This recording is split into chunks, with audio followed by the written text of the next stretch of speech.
Olha pessoal, esse tipo de notícia aqui me deixa muito empolgado e feliz com as possibilidades da inteligência artificial. Muito se fala aí sobre o risco de nós sermos suplantados por essas tecnologias, a humanidade ser dominada e tudo mais. São assim preocupações pertinentes, fazem sentido realmente, têm que ser colocadas em debate, mas como eu já falei várias vezes aqui no canal, em várias oportunidades, falando sobre o ChatGPT, o Freedom GPT, outras ferramentas e tudo mais, um suposto aí GPT total, né, uma inteligência artificial global que uniria várias funcionalidades em apenas um único lugar e tudo mais, mas o meu posicionamento é o seguinte: isso vai servir para melhorar a nossa vida no final das contas, como a energia elétrica fez, como a internet fez também. Esse é o caminho que eu vejo da inteligência artificial potencializar a capacidade humana de ter uma vida melhor, mais saudável, mais segura, né? Olha esse caso aqui.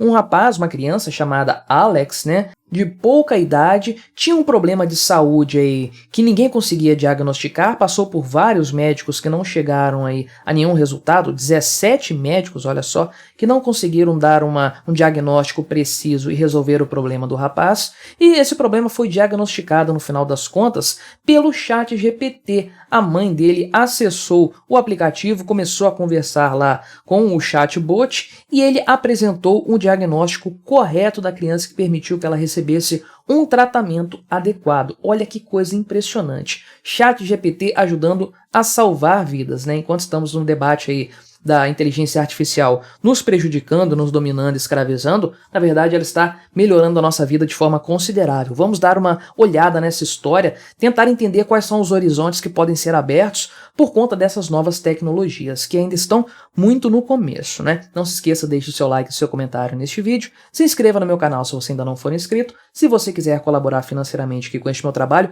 clique no botão Seja Membro aí embaixo com valores a partir de R$ 1,99 por mês, você me ajuda bastante, né? Então, o caso aqui do rapaz Alex, do garoto Alex, filho da senhora Courtney, então ele tinha 4 anos quando ele começou a sentir dores crônicas, né? Então ele tomava analgésicos todos os dias, porque senão ele ia sofrer muito com as dores dele e tudo mais. Isso acabou atrapalhando a personalidade dele, ele ficava muito mal-humorado, cansado, começou a ter acessos de raiva, ele arrastava o pé quando ia caminhando, tinha dores de cabeça, então assim, uma coisa muito incômoda, né? Aquele tipo de problema crônico que você vai convivendo com ele, mas ele vai prejudicando a sua qualidade de vida, e em se tratando de uma criança, realmente é uma coisa complicada, né? Primeiro a mãe achou que fosse um problema dentário, porque ele estava ali também mastigando coisas ali por conta do estresse dele e tudo mais, ela achou que pudesse ser um problema dentário. Diagnosticar a criança realmente é uma tarefa complicada aí.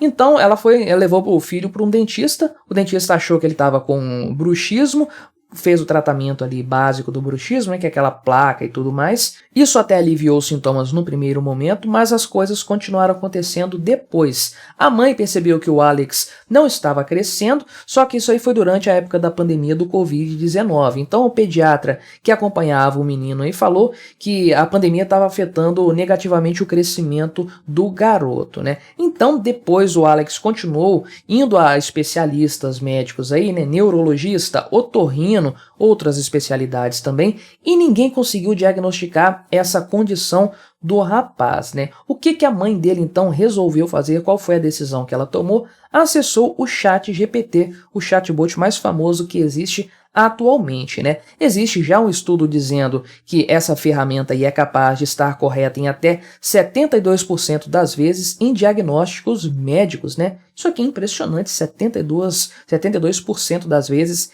ele acerta os diagnósticos. Será que os médicos humanos têm essa taxa de acerto aí? Fica a questão, né? Porque parece que todos os 17 especialistas médicos profissionais consultados pela Courtney com seu filho Alex não conseguiram diagnosticar o que o ChatGPT conseguiu então. Olha só aí o que ela fez, né? Já tinha 3 anos que o Alex estava então com esses sintomas, com esse problema, essa doença crônica dele aí, já estava aí com seus 7 anos. Então, o que a mãe fez? Ela compartilhou aí lá com o chatbot todos os sintomas e os dados das ressonâncias magnéticas que ele realizou ao longo dos anos. Você sabe, você digita um prompt inicial no ChatGPT, depois você continua falando com ele a respeito do que ele te respondeu respondeu anteriormente, ele consegue manter uma sequência ali de raciocínio, digamos assim, né, artificial. Ele até se corrige se você apontar algum problema, ele vai e refaz o que ele te falou antes com as correções devidas e tudo mais. Então imagino que ela teve uma conversa assim sequencial com o ChatGPT. Então, o que a ferramenta sugeriu para ela como diagnóstico? Síndrome da medula ancorada, né, que é uma condição, conforme traz o site aqui, o Globo, que é onde eu estou vendo essa notícia. É uma condição que faz com que a medula vertebral se fixe de forma anormal ao canal, restringindo o fluxo sanguíneo à medida que as crianças crescem. Cara, imagina só o problema que isso causa realmente na saúde, né? No bem-estar da criança. Ela vai crescendo, isso aqui vai se tornando pior, né? O fluxo sanguíneo vai se restringindo, vai ficando comprimido, né? E a situação só tende a piorar ao longo dos anos, né? E aí, quais são os sintomas dessa condição? Dificuldade para caminhar, manchas descoloridas na pele, dormências nas pernas e nas costas, fortes dores nas pernas ou nas costas, escoliose, problemas de controle da bexiga e do intestino e perda de massa muscular, dormência, dor, fraqueza muscular e problema de controle motor, né? E aí, conforme o diagnóstico aí que ela viu do ChatGPT e depois procurando saber a respeito dessa doença, a mãe, a Courtney, de fato viu que fazia muito sentido aquilo que o ChatGPT havia apontado. Então, a partir daí, ela procurou um especialista já com essa ideia em mente e, de fato, foi confirmado que o rapaz tinha esse problema aí, né? Essa síndrome que ele adquiriu aí, a síndrome de medula ancorada, foi por conta aí de um caso de espinha bífida, né? Que é um problema que acomete muitas crianças, a pessoa nasce com isso aí, né? Que é quando a espinha dorsal, que protege a medula espinhal, não se forma e fecha normalmente, né? Isso lá para o final da coluna vertebral, geralmente que isso aparece. Só que o caso do Alex é o seguinte, né? Ele tinha uma forma muito branda dessa doença, muito sutil. Então aí só tinha uma pequena lacuna na coluna, mas não tinha dano nos nervos nem nada. Ele tinha uma vida assim normal, apesar dessa espinha bífida aí. E é uma situação que é mais difícil de diagnosticar, porque o defeito é menor, não dá para você ver facilmente aí e tudo mais.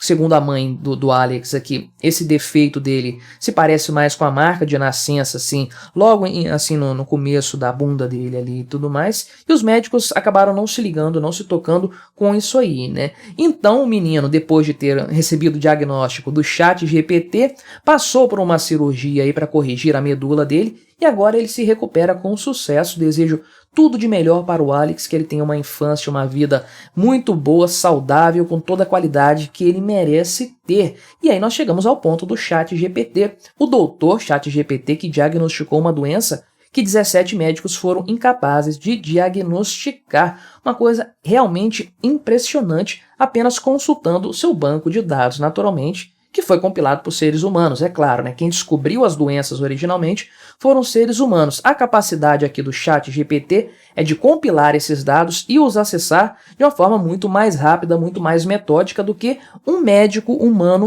poderia fazer, até porque os médicos não conhecem todas as doenças a esse ponto, assim, tanto quanto um ChatGPT conheceria, né? O pessoal trata aí a questão da robótica, por exemplo, né? Pensa em robôs humanoides com a forma humana nos suplantando e tudo mais. Pensa na inteligência artificial também com um pensamento igual ao nosso, consciência, pensa no futuro, sonha, tem sentimentos, desejos e tudo mais. Quando na verdade eu não acho que esse seja o caminho em nenhum dos casos. A robótica se especializa em coisas que o ser humano precisa ser superado para termos um padrão de produtividade maior, uma qualidade de vida maior e tudo mais. Então você tem robôs que fazem serviços perigosos, que seria ruim um ser humano fazer. Você tem robôs que têm força para apertar coisas que nós seres humanos não temos, mas nós precisamos disso aí. O robô então nos substitui nessa tarefa aí, levantar coisas muito pesadas e tudo mais.